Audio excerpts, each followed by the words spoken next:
خدایا شروع سخن نام توست، خدایا شروع سخن نام توست، وجودم به هر لحظه آرام توست. دل از نام و یادت بگیرد قرار، دل از نام و یادت بگیرد قرار، خوشم چون که باشی مرا در کنار.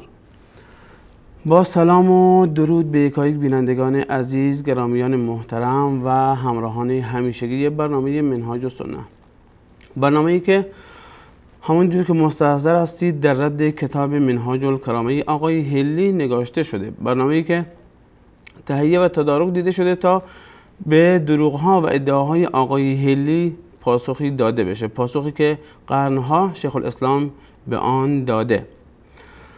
آقای هلی در کتاب منهاج الکرامش ادعا دارد و با ادعاهای پوچ و استدلال‌های غیر عقلی و بی منطقی میخواست ثابت کند که امامت از آن 12 نفر از سیدنا علی رضی الله عنه گرفته تا امام 12 و معلوم الحال و معدوم الحال است که هیچ دلیلی برای آنها نه در کتاب است، در کتاب خدا، و نه در سنت پیامبر صلی الله علیه و سلم، و نه هیچ عقل عاقلی آن را میپذیرد.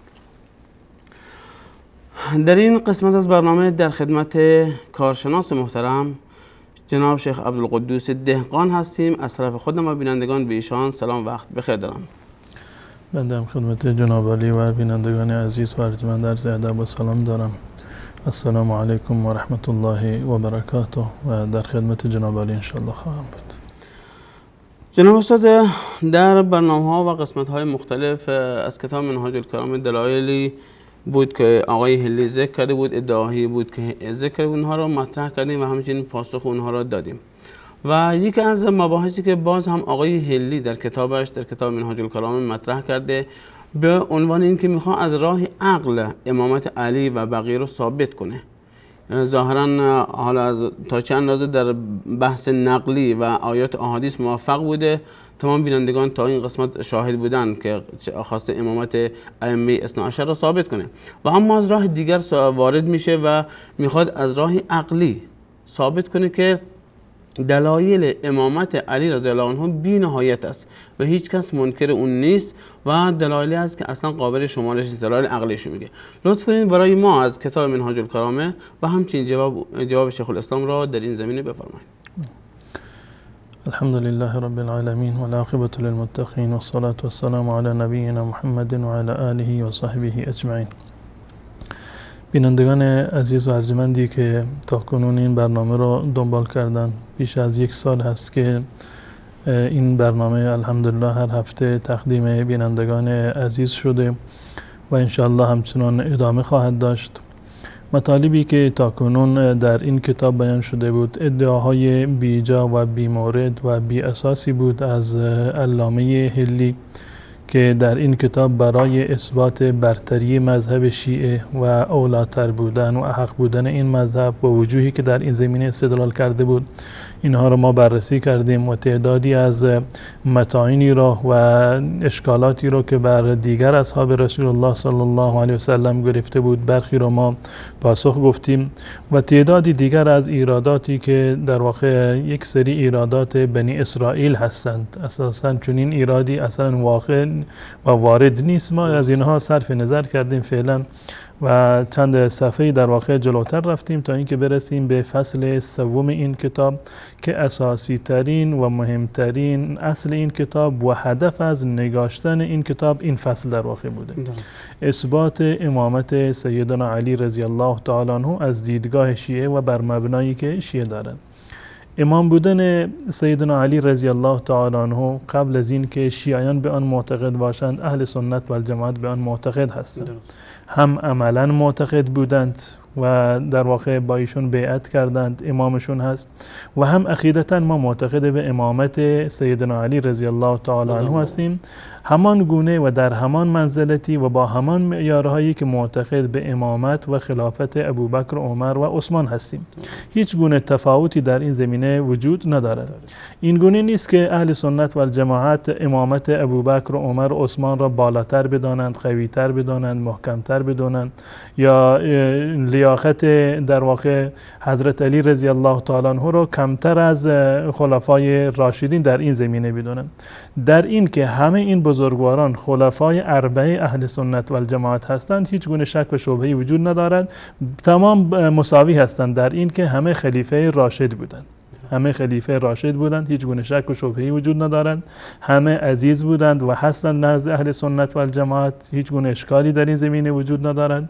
همه عملاً به خلافت رسیدند، یعنی این که اهل حل و عقد و از مهاجرین و انصار با آنها بیعت کردند، هیچ گونه شک و شبهه‌ای وجود ندارد. این که تمامی این بزرگواران در زمان خودشون حق را احقاق کردند و باطل را ابطال کردند و حدود شرعی را اجرا کردند، هیچ گونه شک و شبهه‌ای از دیدگاه اهل سنت و الجماعت در این زمینه وجود ندارد. یعنی این که ما اهل سنت و الجماعت با معیاری که به ابوبکر و عمر و عثمان می نگریم، با همون معیار به سیدنا علی رضی الله تعالی عنه می نگریم. از دیدگاه ما در زمان ابوبکر و عمر و عثمان و علی رضی الله تعالی عنهم همه اینها به خلافت رسیدند عملا، یعنی خلیفه رسول الله بودند، جانشین و جز خلفای اربعه و خلفای راشدین هستند و بودند این بزرگواران. این یک مطلب. مطلب دوم این که در زمان اینها تمکین دین حاصل شد. تمکین دین حاصل شد. همان دینی که مورد رضایت الله متعال بوده از دیدگاه اهل سنت و الجماعت در زمان ابوبکر، عمر، عثمان، علی رضی الله تعالی عنهم اجمعین عملا نافذ بوده. این و هیچ یکی از احکام شرعی و اساسیات دین مبین اسلام نه در زمان علی و نه در زمان ابوبکر و عمر و عثمان هیچ یکی از این اساسیات و اصول دین در واقع مفقود نبوده و ناپدید نبوده، بلکه دقیقاً همون دینی که در زمان علی بوده در زمان ابوبکر و عمر و عثمان رضی الله تعالی عنهم بدون کم و کاست بوده و هیچ گونه تفاوتی در این زمینه نداشتند.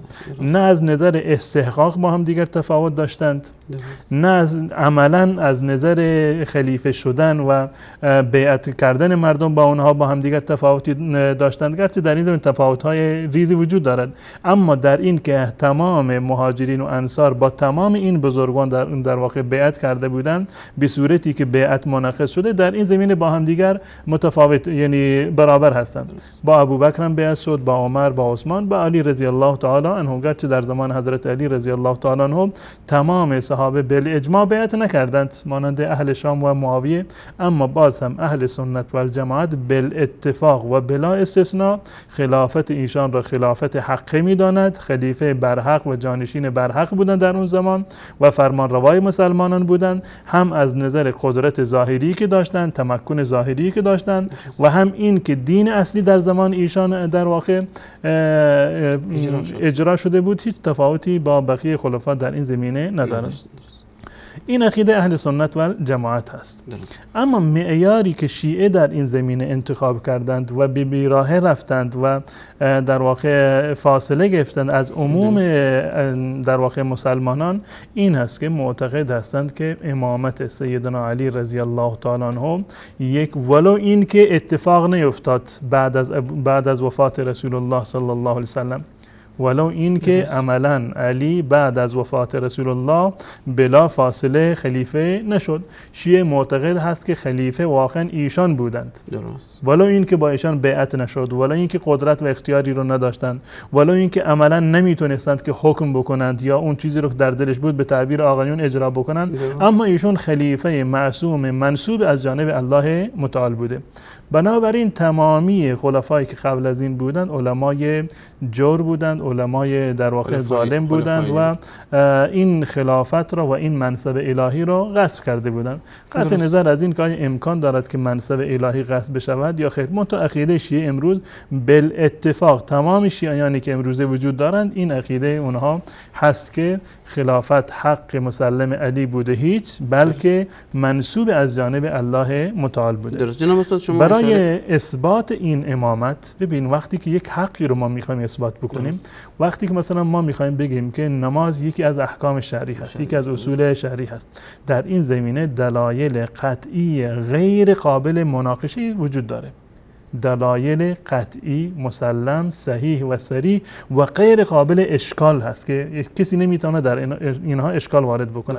در مورد نماز، روزه، زکات، حج که در اینها هیچی، حتی در مورد عادت ماهیانه زنان قرآن در واقع احکامی رو مشخص کرده و هیچ کسی در این مورد شک و تردیدی رو ندارد. مسائل جزئی و فقهی هست که احکامش در قرآن صراحتاً بیان شده، اما در مورد امامتی که این همه اهمیت دارد متاسفانه در قرآن هیچ اثری از آن نیست.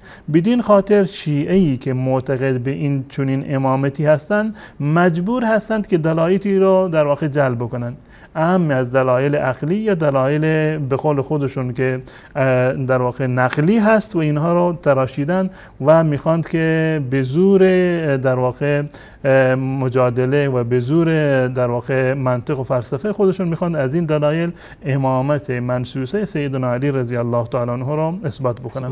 در این بخش که فصل سوم هست، عرض کردم مهمترین فصل کتاب منهاج الکرامه هست، اینو اختصاص داده برای اثبات امامت سیدنا علی رضی الله تعالی عنه با دلایل عقلی و دلایل نقلی. ابتدا دلایل عقلی رو در اینجا ذکر کرده و بعد از آن پرداخته به دلایل نقلی که انشاءالله ما تمام این دلایل رو اهم از عقلی و نقلی همه رو بررسی خواهیم کرد تا اینکه به نتیجه برسیم که آیا این دلایل و این ادعاها و شبه دلیل ها، نه اینکه دلیل هستند بلکه توهم دلیل هست، شبه دلیل هست، خس و خاشاکی هست که در واقع مانند کسی که غرق شده به هر چیزی میخواد که چنگ بزند که شاید نجات پیدا بکند. شیعه به این روایات و به این آیات و این دلایل عقلی چنگ زدند که شاید بتوانند امامت را آنگونه که خود بدان معتقد هستند آن را ثابت بکنند، اما عملا به هیچ عنوان از این دلایل امامت و منصوصیت نه علی و نه دیگر ائمه ثابت نمی شود، بلکه اساساً حتی جایگاه و ارزش و در واقع اهمیت امامت هم با این روایات در واقع ثابت نمی شود و به هیچ عنوان اینها دلیل برتری علی بر دیگر ائمه و دلیل منصوصیت علی از جانب الله متعال نمیشوند. جناب استاد، شما در لابلای صحبتاتون بین اشاره کردین که از دیدگاه اهل سنت اون عقیده و نظر اهل سنت اینه که تمام خلفای راشدین از ابوبکر صدیق رضی الله عنه گرفته تا علی مرتضی رضی الله عنهم اجمعین گرفته، همشون دین رو اونگونه که رسیده به اونها اجرا کردن بدون کم و کاستی. در صورتی که 4 سالی که سیدنا علی رضی الله عنه خلافت کردن از دیدگاه شیعه، حالا ما کار نداریم 25 سال قبل از ایشون که حالا از دیدگاه شیعه غصب شده و خلفای جرون رو گرفتن، ما به این کار نداریم. فقط در دوران خلافت خود سیدنا علی رضی الله عنه که 4 سال حکومت کردن، 4 سال خورده بود که حکومت کردن، در این 4 سال حکومت ایشون یعنی سیدنا علی از دیدگاه شیعه اصلا احکام دین رو اجرا نکردن اونجوری که بوده. فدک رو باید برمیگردوندن که بر نگردوندن. قرآن اصلی که نزد پیامبر بوده که اسمای ائمه در اون مسما بوده، در اون اجرا نشده، اصلا به مردم نشون داده نشده. احکام اسلامی مثل متعه که شیعه بهش اعتقاد داره و براش فضایل بیشماری میشماره، نه خود علی اون انجام داده نه به دیگران دستور داده که انجام بدن و همچنین خمس از مسلمون ها نگرفته. این واقعیت هایی هست که در واقع برخلاف نظریه شیعه هست و برخلاف در واقع لزومی که و وجوبی که برای وجود امام قائل هستند. امام را قائل هستند که باید موجود باشد و باید معصوم باشد، باید زنده باشد و باید منصوص از جانب الله متعال باشد تا اینکه این مصلحت ها را فراهم بکند، مصلحت دینی و دنیوی مردم را که متاسفانه از دیدگاه شیعه هیچ گونه مصلحت دینی و دنیوی برای شیعیان و برای پیروان سیدنا علی رضی الله تعالی عنه فراهم نشد که این رو انشاءالله من در لابلای وجوه و نکاتی که شیخ الاسلام ابن تیمیه رد داده بر منهاج الکرامه این نکات رو انشاءالله به صورت مفصل تر ذکر میکنم.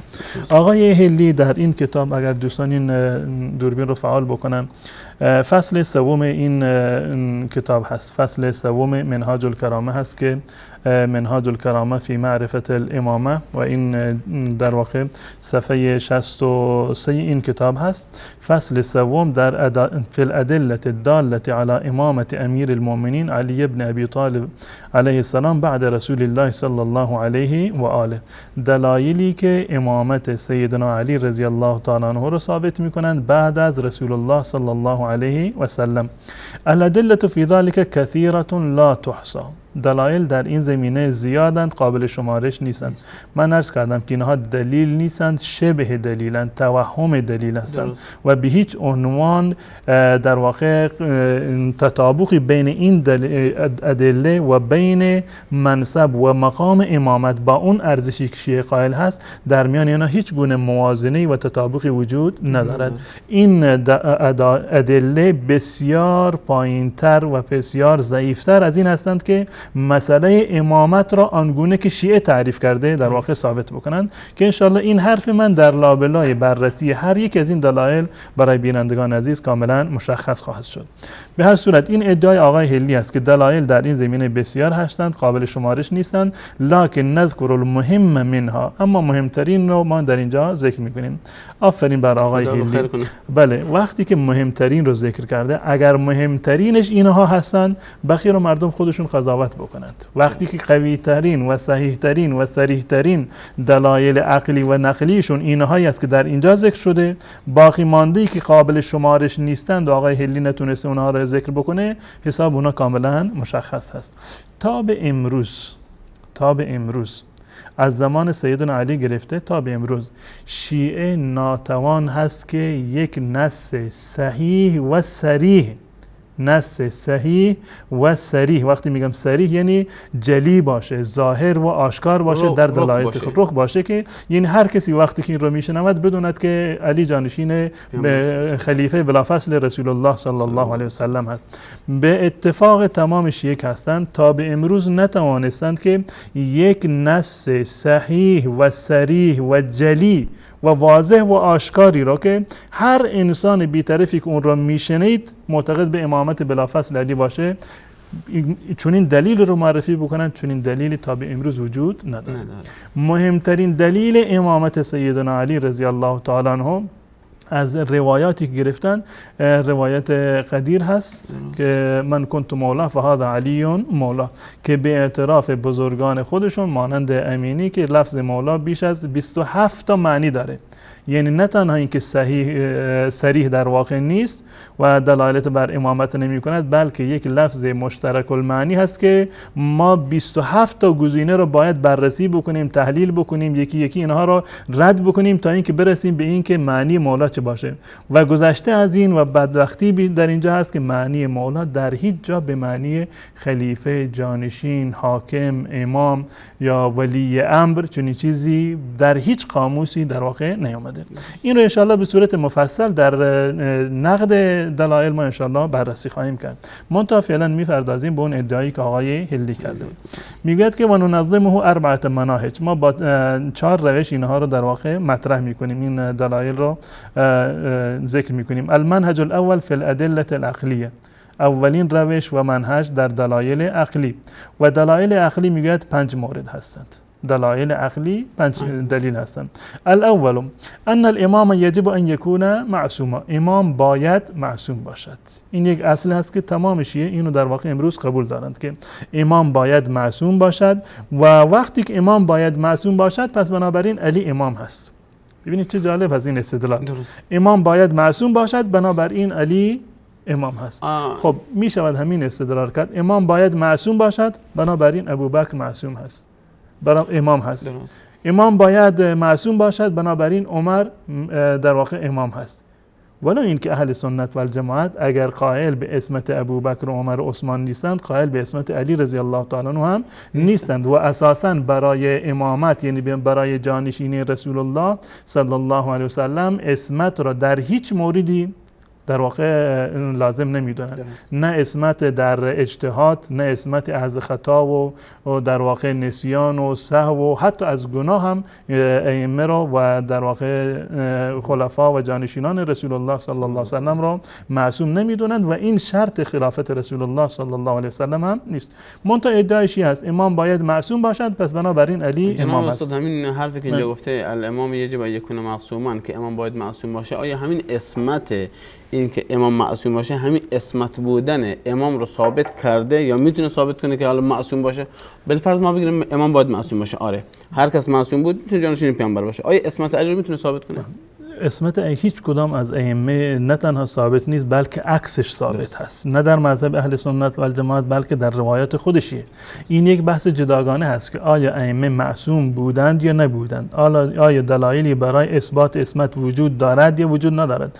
مانند خود امامت عرض کردم که هیچ گونه دلیل و نص جلی و واضحی رو که صحیح و صریح باشه برای اثبات امامت وجود ندارد، نه برای اثبات امامت و نه برای لوازم امامت، نه برای اثبات امامت و نه برای لوازم امامت که یک از اونها اسمت هست.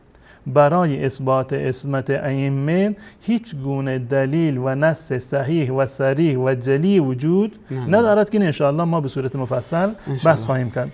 منتها این آقای هلی در اینجا میگوید که امام باید معصوم باشد، یجب ان یکون معصوم، باید معصوم باشد. و متى کان كذلك کان الامام هو علی علیه السلام، پس بنابراین علی باید امام باشه. علت این استدلالش اینه که خب شیعه ادعا کرده که علی معصوم است، اما اهل سنت و الجماعت ائمه خودشون رو معصوم نمیدونن. پس بنابراین چون که اهل سنت ائمه خودشان را معصوم نمیدونند علی امام هست. خب این اهل سنت وقتی که ابوبکر و عمر و عثمان را معصوم نمیدونند علی را هم معصوم نمیدونند. اگر علی رو معصوم میدونستن یک راهی داشت. بله، پس این ادعایی که شما میکنید برای اثبات اسمت علی رضی الله تعالی عنه یک ادعا هست و این به هیچ عنوان ملزم بر اهل سنت و الجماعت نیست. اینو از دو طریق اینو میخواد که معرفی بکند و این اصل را، یعنی اسمت امام را با دو مقدمه میخواد ثابت بکند. مقدمه اول، فلان الانسان مدنی الطبع، میگه انسان مدنی الطبع هست و نمیتواند تنهایی زندگی بکند، زیرا که برای ابقای نسل خودش نیاز به خوردن دارد، نوشیدن و پوشیدن دارد، نیاز به مسکن دارد. لا یمکنه به نفسه، که اینها رو نمیتواند که به تنهایی فراهم بکند، بل یفتقر الی مساعدت غیره، نیاز به همکاری دیگران دارد، بگونی بحیث یفزع کل منهم لما یحتاج الیه صاحبه حتی یتم نظام النوع. ولما كان الاجتماع في مظنة التغالب والتناوش فإن كل واحد من الاشخاص قد يحتاج الى ما في يد غيره.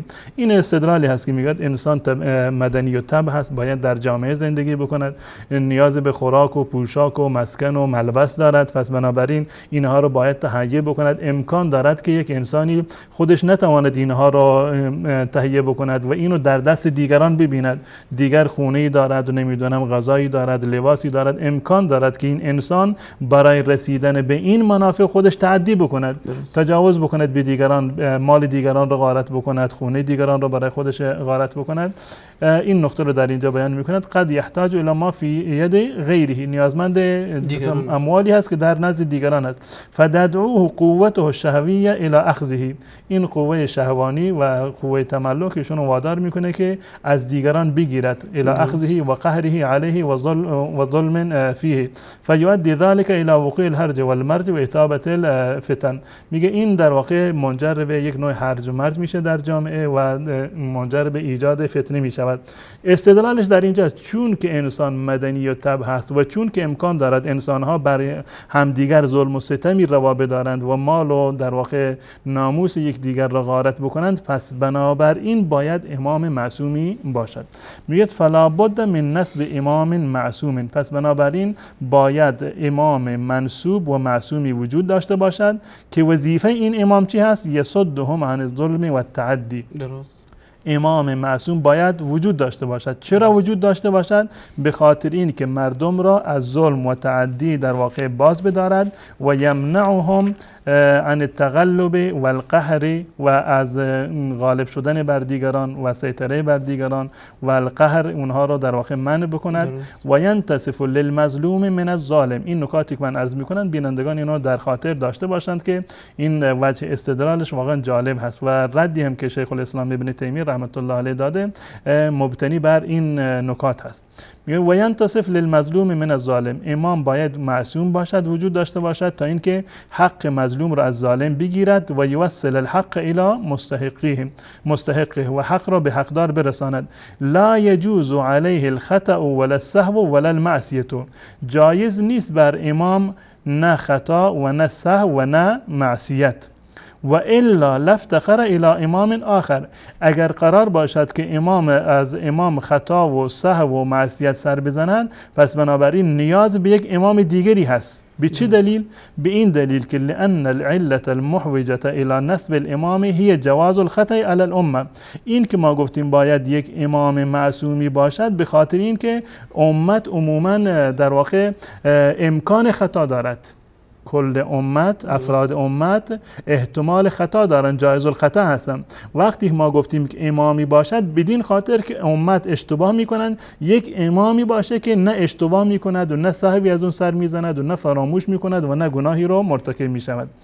لأن العلة المحوجة إلى نصب الإمام هي جواز الخطأ على الأمة، فلو جاز الخطأ عليه لاحتاج إلى امام.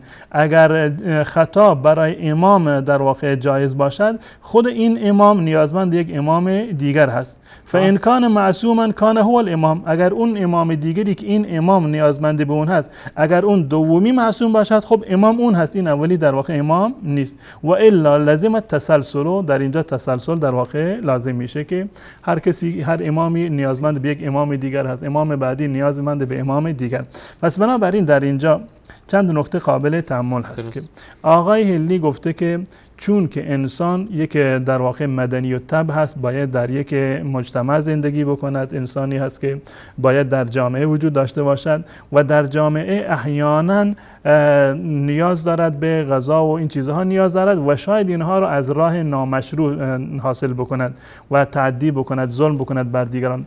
امامی باید معصوم وجود داشته باشد که مردم را از ظلم کردن و ستم کردن بر دیگران و در واقع سیطره حاصل کردن بر مال و ناموس دیگران در واقع باز بدارد و حق مظلوم را از ظالم باید بگیرد. این امام حق را به حقدار برساند و امام نباید اشتباه بکند، زیرا اگر اشتباه بکند این نیازمند یک فرد دیگری هست که اشتباه این امام را بگیرد. اون کسی که اشتباه امام را گرفته اگر معصوم باشد خب اون نفر دوم امام هست، امامت اولی زیر سوال می رود و این نیاز به یک نوع در واقع تسلسلی دارد. پس بنابراین با هم این یک دلیل عقلی هست، دلیل عقلی که امام باید وجود داشته باشد. چرا وجود داشته باشد؟ به خاطر این که جلوی ظلم و ستم و قهر و غلبه بر دیگران را بگیرد و از مظلومین در واقع حق مظلومین را از ظالمان بگیرد و حق را به حقدار برساند و این امام نباید اشتباه بکند، زیرا اگر اشتباه بکند کسی که اشتباه امام را میگیرد از خود امام بالاتر و برتر هست، درجه بیشتری دارد، پس بنابراین اون باید امام بشود. و هر امامی که در ما تصور بکنیم که اشتباه میکند خب یک فردی باید باشد که اشتباه امام را بگیرد. این نیاز به یک در واقع تسلسل دارد و این در واقع از نظر عقلی یک مقدمه غیر قابل قبولی هست. جناب استاد همین مقدمه با این مواردی که آقای هلی ذکر کردید، با این 3-4 مواردی که شما ذکر کردین که دادر از مظلومین باشه و دیگه نباید خطا کنه، اگر خطا کرد امام دیگه باید رو سرش باشه و اگر اون خطا کرد امام دیگه و همینجور تسلسل. فقط با همین مقدمه اول نباید هیچ یک از ائمه شیعه امام باشن، فقط با حرف خود آقای هلی و در دیگه ما هیچ کار نداریم. این دقیقاً مطلبی است که شیخ الاسلام ابن تیمیه رحمت الله علیه بیان میکنه. شیعه برای اثبات امامت منصوصه ائمه خودشون نه دلیل عقلی دارند و نه دلیل نقلی. تمام ادله عقلیشون علیه خودشون هست. درست. علیه خودشون هست. از آنجایی که تمکن درستی ندارند، اطلاع درستی از مقدمه و در واقع صغرا و کبرا و نتیجه که میخوان بگیرند ندارند، نه در علوم عقلی اینها سرآمد هستند و نه در علوم نقلی. بدین خاطر هست که نه دلیل عقلی اونها مثبت امامت هست و نه دلایل نقلیشون، که این مطلب را در واقع با همدیگر در طی چندین برنامه‌های آینده انشالله به این اصل و به این نقطه خواهیم رسید. منتها به صورت مقدمه من عرض میکنم که آقای هلی ادعا کرده بودند که باید یک امام معصومی وجود داشته باشد که وجود این امام معصوم در واقع موجب این بشود که کسی بر دیگری ظلم نکند، جلوی ظلم را بگیرد و حق مظلوم را بگیرد، به حقدارش در واقع برساند و این امام باید معصوم باشد و غیر قابل اشتباه باشد و هیچ کسی نتواند روی حرف این امام حرفی رو بزند، آخرین حرف رو خود این امام بزند، نه اینکه امام نیازمند کسی دیگر باشه.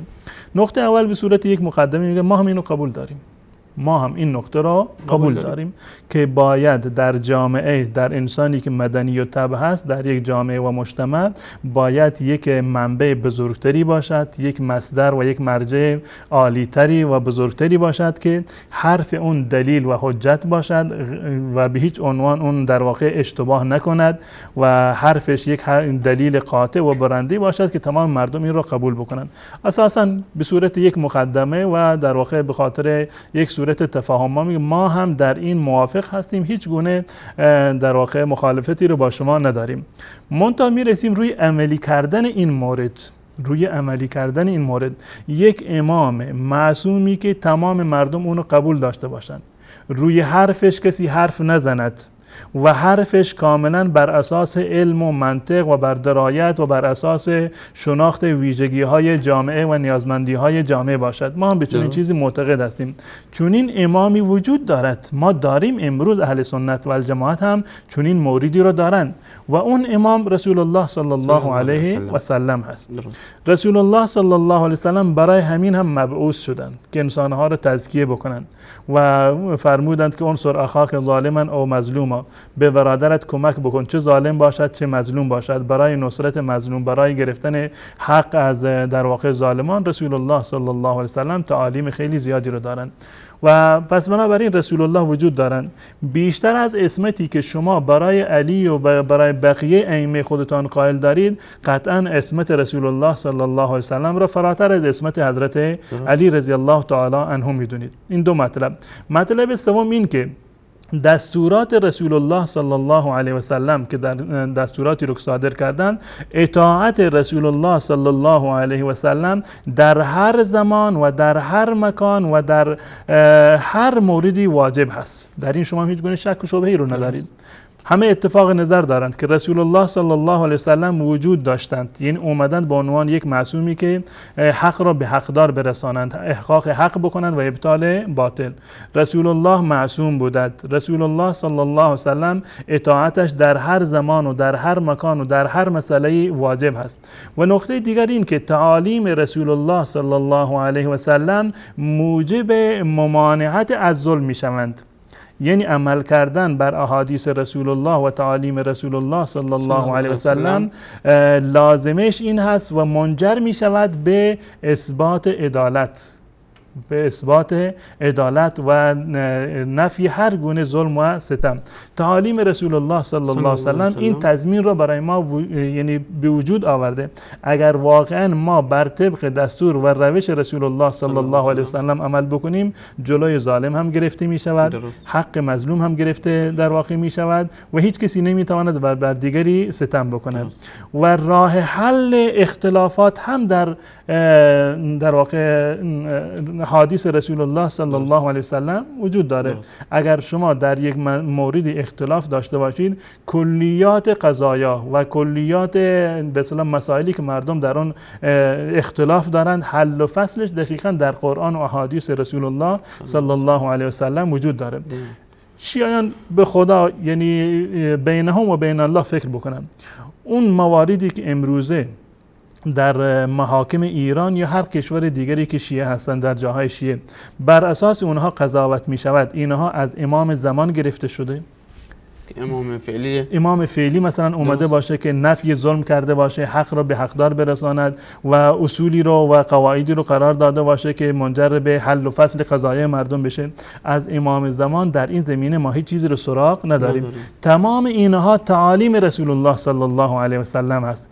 گرچه شیعه امروزه بسیاری از اینها رو نسبت میدهند به ائمه خودشون، این روایات و این اصول و قواعد از ائمه ثابت نیست، اما از رسول الله صلی الله علیه و سلم چه کار هست؟ ثابت هست. پس بنابراین ما هم در این زمینه متفق هستیم، باید یک منبع و یک مرجع بالاتری باشد که به اصطلاح معصوم باشد، اطاعتش بر همه واجب باشد، تعالیمش نمیدونم که لازمهش نفی هر گونه ظلم و تعدی باشد و راهگشا باشد، تعالیمش قابل اجرا باشد. اینو ما هم قبول داریم و این شخصیت رسول الله صلی الله علیه و سلم است و الحمدلله اهل سنت و الجماعت بدون اینکه در هیچ زمانی واهمه رو داشته باشند، در هیچ زمانی اهل سنت و الجماعت در هیچ یک از موارد اصلی و اساسی که نیاز به امام وجود داره در اون در واقع کارشون لنگ نبوده، زیرا که تعالیم رسول الله صلی الله علیه و سلم کاملا وجود داشته، هم در بعد در واقع حکومتداری و زمامداری و هم در بعد علمی و هم در بعد عملی و اجرای احکام شرعی. هیچ گونه اشکالی در طول تاریخ اهل سنت و الجماعت معضلی که راه حلی نداشته باشه در واقع دچار آن نشدن. الان برمیگردیم به امام شیعه. شیعه که معتقد هست که باید امام معصومی وجود داشته باشد تا اینکه قضایا را حل و فصل بکند، حق مظلوم را از ظالم بگیرد و تعدی و ظلم و قهر و غلبه را جلوی آن را بگیرد و این امام باید معصوم باشد. خب این امام معصومی که شما به آن معتقد هستید، امام معصومی که معتقد هستید، بالفرض این که ما قبول بکنیم که امام مهدی وجود دارد، بالفرض این که قبول بکنیم که امام مهدی زنده هست و در واقع موجود هست، این یک نکته. بالفرض این که قبول بکنیم که امام مهدی شما و ائمه دیگر شما معصوم هستند، هم وجودش را بپذیریم و امامتش را و هم اسمتش را، هر سه این مورد را بپذیریم. امر و نهی امام معصوم شما کجاست؟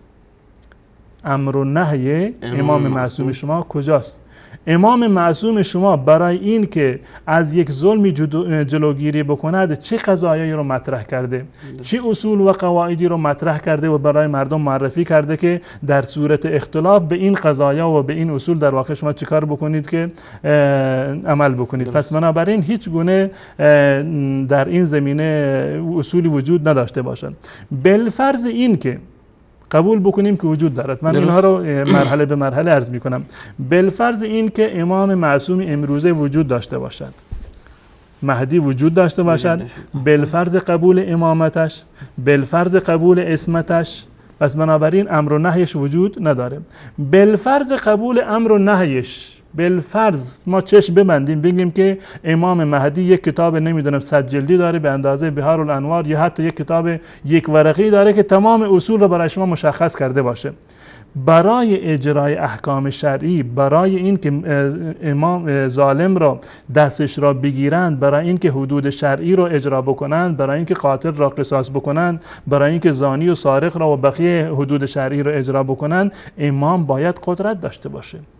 صرفاً امامت و صرفاً وجود امام، صرفاً اسمت امام، صرفاً عالم بودن امام کافی نیست. اینها در واقع حق را اجرا نمی کنند. برای اثبات حق و برای این که حق به حقدار برسد حتما قدرتی هم در اینجا لازم هست. امام مهدی شما چه قدرتی را دارد برای اجرای حق؟ هیچ گونه قدرتی رو در این زمینه ندارند. یعنی تمام این موارد اشکال در اشکال هستند. اولا که وجود ندارد، دوما که امامتش ثابت نیست، اسمتش ثابت نیست، چهارما ایشون امر و نهی رو ندارن، پنجما ایشون هیچ گونه دخل و تصرفی رو و هیچ گونه قدرتی رو برای اجرای حق یا برای ممانعت از ظلم در واقع ندارن، به استثنای سیدنا علی رضی الله تعالی عنه که از نظر ظاهری به حکومت رسیدن. اما جناب استاد ببخشید، شما تا رو مهدی و موهوم گمنام داره ما رو میدونید و الان رسیدیم به سیدنا علی رضی الله عنه که اهل سنت هم قبولش دارن و شما گفتین حضرت علی رضی الله عنه به امامت رسیدن. سوال اینجاست که اهل سنت میگن که همونجوری که شما اشاره کردین، اهل سنت سیدنا علی دین رو در زمان خودشان همونجوری که باید و شاید می بود اجرا کردن، اما شیعه بر این عقیده نیست. اولین مشکل اینه که اولین قاسب و ظالم از دیدگاه شیعه ابوبکره. چرا وقتی که پیامبر صلی الله علیه و سلم از این دنیا رفتن علی جلوی ظلم رو نگرفت؟ این مطلبی که عرض کردم به استثناء علی رضی الله تعالی عنه ادامه داره. درست بفرمایید. بدین معنی که حتی سیدنا علی رضی الله تعالی عنه که از دیدگاه شیعه و سنی اینو قبول دارند، البته شاید شیعه معتقد به این نباشند، اما اهل سنت و الجماعت معتقد هستند که حضرت علی رضی الله تعالی عنه به حکومت ظاهری حداقل رسیدند و شیعه هم این حداقل رو قبول میکنند، گرچه حکومت معنوی رو قدرت رو در واقع میگویند که حضرت علی رضی الله تعالی عنه قدرت نداشته. حتی حضرت علی رضی الله تعالی عنه به فرض این که امام باشند از دیدگاه شما، درست، از دیدگاه اهل سنت و الجماعت هیچ گونه اشکالی وجود نداره. بالفرض این که علی رضی الله تعالی در زمان خودشون امام بودند با تعبیری که شیعه دارند، درست. بالفرض این که ایشان معصوم بوده باشند در زمان خودشون، بالفرض این که ایشان در واقع امر و نهی هم داشته باشند، تعالیمی رو در ایشان داشته باشند، اما آیا حضرت علی رضی الله تعالی عنه تونست که این در واقع مطالب امامت را و این وظایف امامت را انجام بدهد؟ خیر، هرگز. به هیچ عنوان حضرت علی رضی الله تعالی عنه نیازمندی هایی را که شیعه معرفی می کنند برای لزوم امام معصوم و منصوص از جانب الله، این موارد را و این اهداف را سیدنا علی رضی الله تعالی عنه برآورده نکرده بودند در زمان خودشون. چه برسد به ائمه دیگری که در واقع بعد از حضرت علی رضی الله تعالی عنه اومدند که در واقع به امامت ظاهری هم حتی نرسیدند و چه بسا بسیاری از اونها نه علم آنچنانی رو داشتند در حد حضرت علی رضی الله تعالی عنه و قدرت را که به صورت کلی نداشتند، هم از نظر علم از علی و حسن و حسین و زین العابدین و باقر و جعفر بعدی ها کمتر بودند و هم از نظر قدرت اجرایی اونها در واقع صفر بودند و هیچ گونه قدرت اجرایی رو در واقع نداشتند. حتی پیروان خودشان را توصیه می‌کردند و که به هیچ عنوان بحثی از امامت نباشه، امامت یک امر سری هست، هر کسی که این رو در واقع اعلام بکند الله متعال نمیدونم رسواش بکند، لعنت خدا بر کسی که امامت ما را برود آشکار بکند و این رو به اطلاع دشمنان برساند.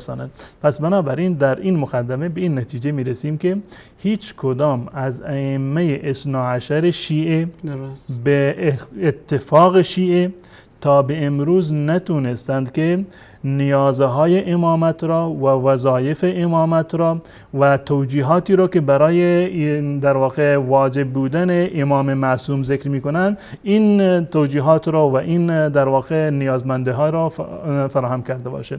هیچ کدام از ائمه شیعه‌ای که باید وجود داشته باشند در هیچ زمانی جلوی ظلم را نگرفته. هیچ کدام از ائمه شیعه و از نظر علمی به هیچ عنوان جوابگوی جامعه نبودند بر اساس خود دیدگاه شیعه که میگن تا زمانی که باقر نیومده بود در واقع شیعه حتی حلال و حرام خودشون را نمیدونستند و بعدی ها هم که بالفرض بعد از باقر که حلال و حرامشون رو میدونستند، بالاتفاق همه شیعه میگویند که ائمه در تنگنا بودند و تقیه میکردند، یعنی به هیچ عنوان اون چیزی رو که در دلشان بوده اون را بدون هراس نمیتونند که برای مردم ظاهر بکنند. و یکی از معضل‌های بسیار بزرگی که امروزه حوزه های شیعه به آن گرفتار هستند، روایاتی هست که بر آن برچسب تقیه زدند بدون هیچ دلیلی و بدون هیچ مدرکی و بدون هیچ در واقع سرنخی از ائمه که تایید کرده باشند که فلان حدیث ما در واقع روی تقیه بوده و بدون هیچ گونه علامتی از ائمه دیگر.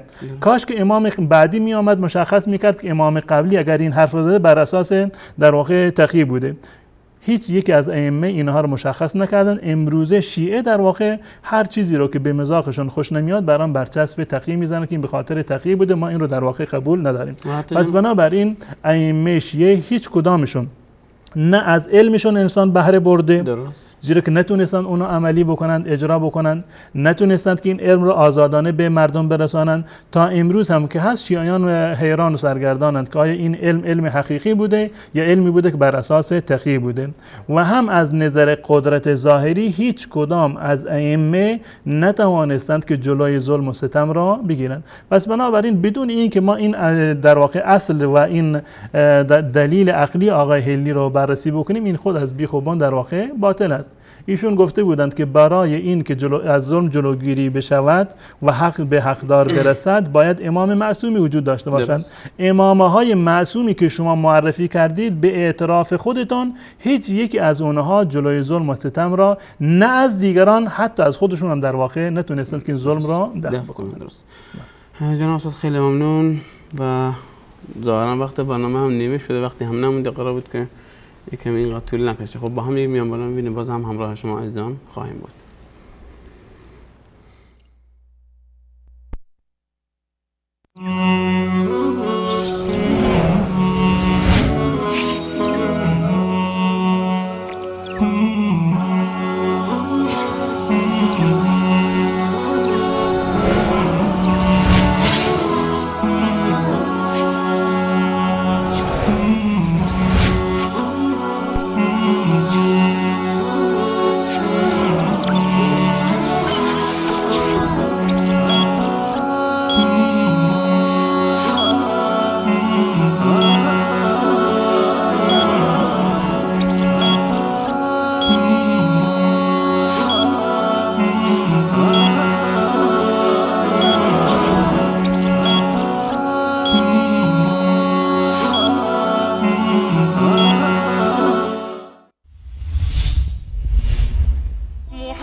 محمد فرستاده الله است و کسانی که با او هستند در برابر کافران تند و سرسخت و نسبت به یکدیگر مهربان و دلسوزند.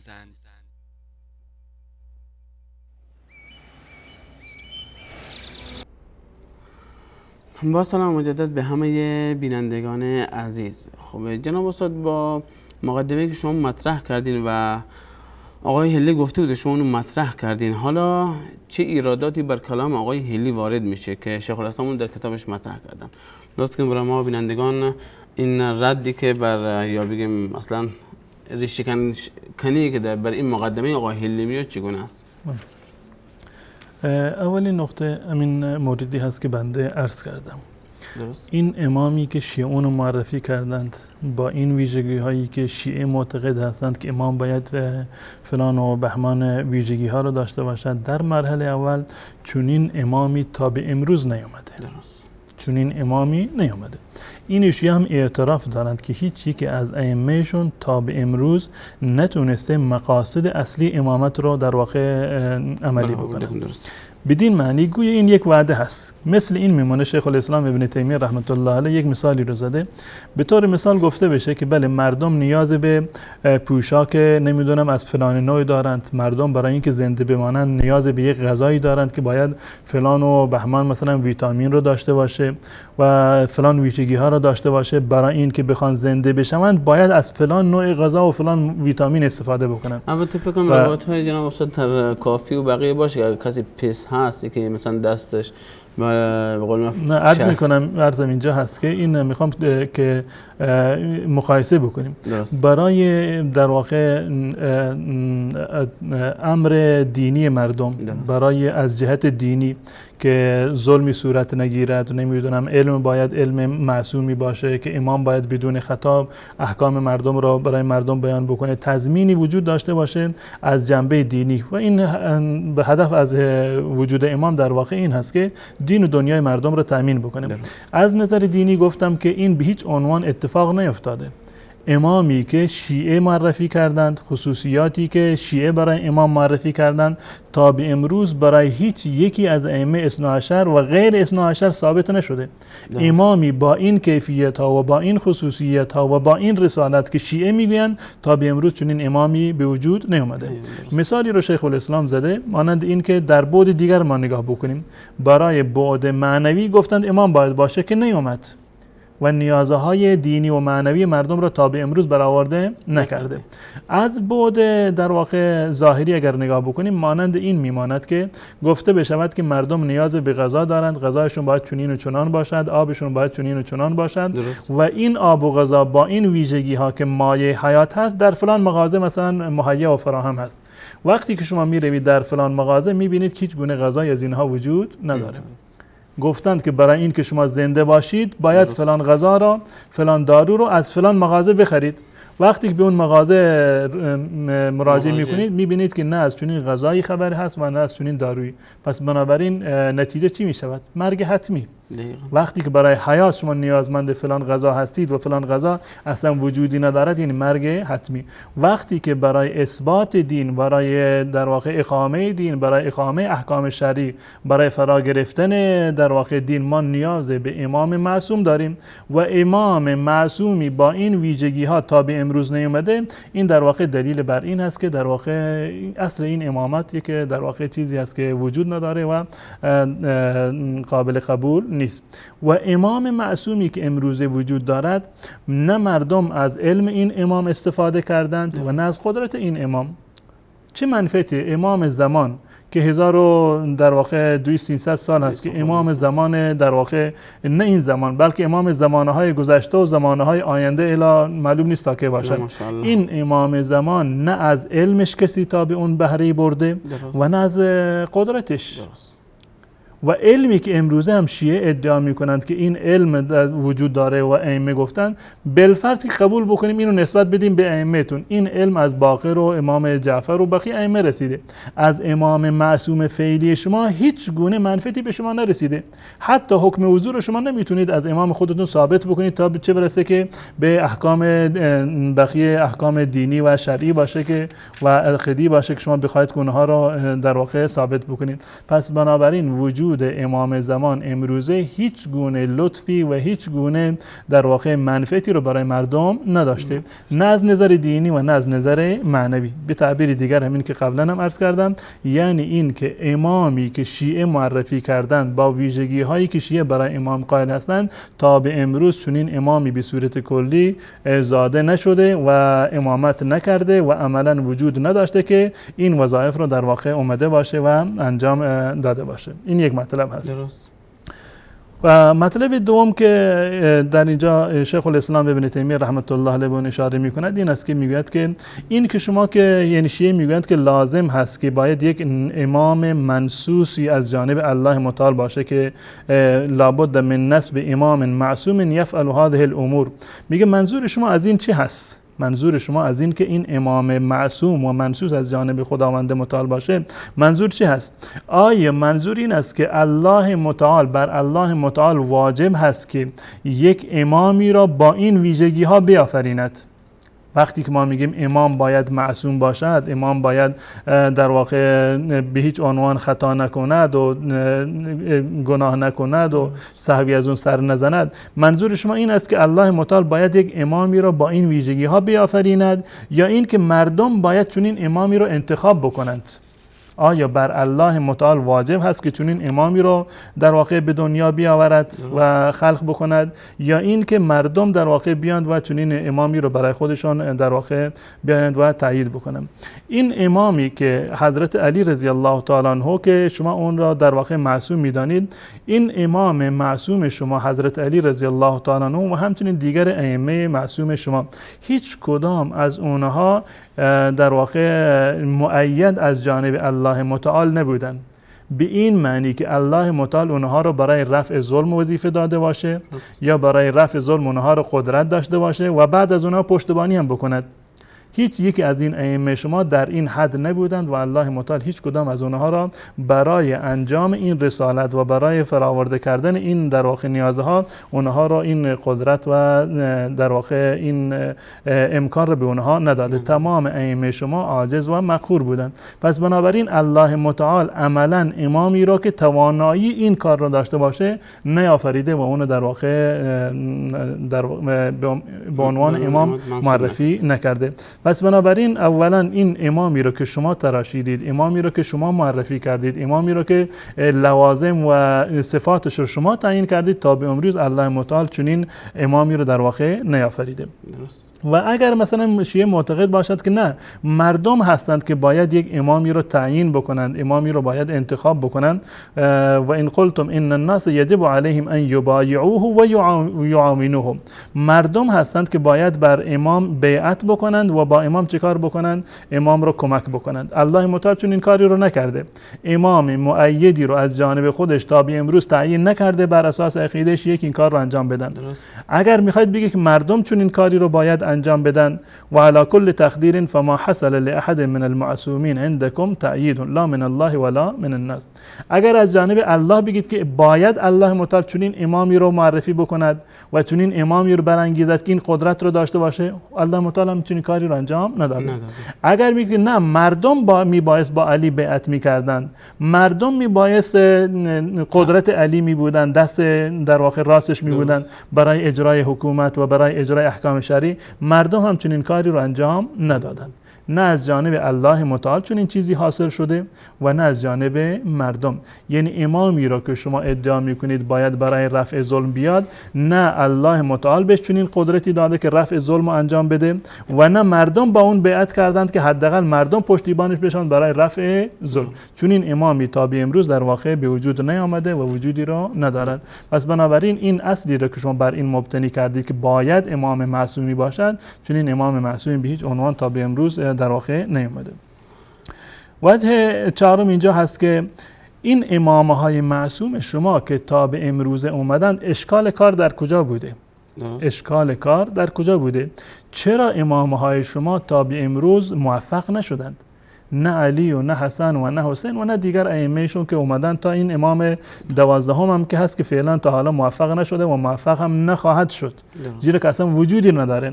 اگر مهدی اهل سنت باشه، مهدی اهل سنت مانند امامان اهل سنت موفق خواهد شد و مهدی شیعه مانند امامان شیعه ناموفق خواهد بود. همهشون در واقع از یک مسیر هستند و نتایجشون و قدرت‌هاشون همه یک چیزی هست. به هر صورت این امامی را که شما معرفی کردید از علی گرفته تا امام 12 شون، الان به هر اشکالی و به هر موردی که باشه، به خاطر هر دلیلی که باشه، عملا این ائمه نتوانستند که چیکار بکنند؟ اون مقصدی رو که الله متعال اونها را برای اون مقصد فرستاده و اون هدفی رو که داشتن اون در واقع عملی بکنند. الان اشکال کار در کجا بوده؟ حتما این کار و این در واقع امامت یک جایش میلنگیده، یک اشکال کلی داشته که نتوانستند که خواسته ها و نیازه های امامت رو بررسی بکنند. خب شاید مثلا بگید که چون که مردم همکاری نکردند، چون که مردم همکاری نکردند نشد. پس بنابراین باز هم زیر سوال میره که چرا الله متعال باید یک امام معصومی رو که مردم با اون در واقع همکاری نکنند، چون این امام معصومی رو برای ما مشخص بکنه. به هر دلیل، چه مردم همکاری نکرده باشند یا هر دلیل دیگری باشد، نتیجه مسلمش این است که مردم از وجود این امام هیچ بهره‌ای را نبردند. و خب چه شاید هم از نظر عقلی وقتی بررسی بکنیم، شاید این ائمه به خاطر این موفق نشدند که به قول شما معصوم نبوده باشند. شما گفتید که برای اثبات امام، برای اینکه باید اولین شرطش اسمت هست. امامه هایی که اومدند از شیعه تا امروز نتونستند که بر وظایف خودشون عمل بکنند. یک جای کار اینها اشکال داشته، شاید هم به خاطر عدم وجود اسمت بوده. شما با دلایل عقلی از کجا میخواهید ثابت بکنید که اینها معصوم بودند اما مردم همکاری نکردند؟ شاید معصوم نبودند، مردم هرچی هم همکاری میکردن بازم این اتفاق نمیافتاد. پس بنابراین تمامی امامان شیعه حتما یک اشکالی در کارشان وجود داشته که موفق نشدند که در واقع امنیت را و این ظلم و ستم را در واقع از بین ببرند و امنیت را ایجاد بکنند. این نقطه سوم هست. نقطه چهارم اینجا هست که ما تصور بکنیم الان امام معصوم وجود داشته و وجود دارد به اعتقاد شیعه و هدف امام معصوم اونگونه که آقای هلی در اینجا مطرح کرده این است که از ظلم و ستم باید جلوگیری بکند، حق را به حقدارش باید برساند و این امام باید امام معصومی باشد که به هیچ عنوان نباید در واقع اشتباه بکند. خب امامی که آمده و از جانب الله متعال برای این که ظلم را ریشه‌کن بکند، کدام امام از ائمه شما ظلم را ریشه‌کن کردن؟ هیچ کدام. جالب اینجا هست وقتی که یک فردی نتواند ظلم را از خودش دور بکند، چگونه میخواد که جامعه را از ظلم را از جامعه در واقع برچیند؟ این ائمه هر انسان عادلی، هر انسان قدرتمندی، کسی که میخواهد که ظلم را از بین ببرد حداقلش این است که بتواند و این قدرت را داشته باشد که در مرحله اول خودش مظلوم نباشد، ظلم را و ستم را از خودش دور بکند. امامان شما هیچ کدام از اونها قدرت نداشتند که ظلم را حداقل از خودشون هم چه کار بکنند؟ دفع بکنند. امامی که نمیتواند خودش را حفاظت بکند، نمیتواند که ظلم را از خودش جلوگیری بکند، چگونه میخواد که یک جامعه را که یک جهان را پر از عدل و داد بکند؟ چون این چیزی امکان پذیر نیست. حضرت علی رضی الله تعالی عنه نتونستند که غصب امامت را به تعبیر شیعه جلوگیری بکنند. امامت این منصب الهی رو اومدن غصب کردند، علی نتونست کاری رو انجام بده.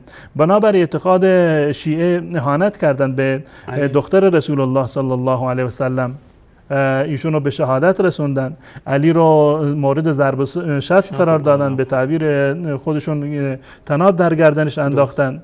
این خلفا اومدند قرآن رو تحریف کردند و دستکاری کردند در این قرآن، بر تمام اهل بیت ظلم کردند، علی و حسن و حسین و همه اونها مورد ظلم قرار گرفتند. اما این ائمه هیچ کدامشان در هیچ موردی و در هیچ زمانی هیچ ظلمی رو از خودشون دفع نکردند. و شما معتقد هستید که ائمه ما مظلوم بودند و امروز شعار میدهید که ما میخواهیم که انتقام نمیدونم حسن رو بگیریم، انتقام حسین رو بگیریم، یا ثارات الحسین، و این ادعاها رو دارید. هیچ کدام از ائمه شما توانایی این رو نداشتند که در واقع بیایند و این ظلم رو از خودشون دفع بکنند. الان سوال اینجا هست که آیا به خاطر وجود امام، این سوال دقیقی هست، آیا به خاطر وجود امام ظلم و ستم و شر در دنیا کمتر شده یا بیشتر شده؟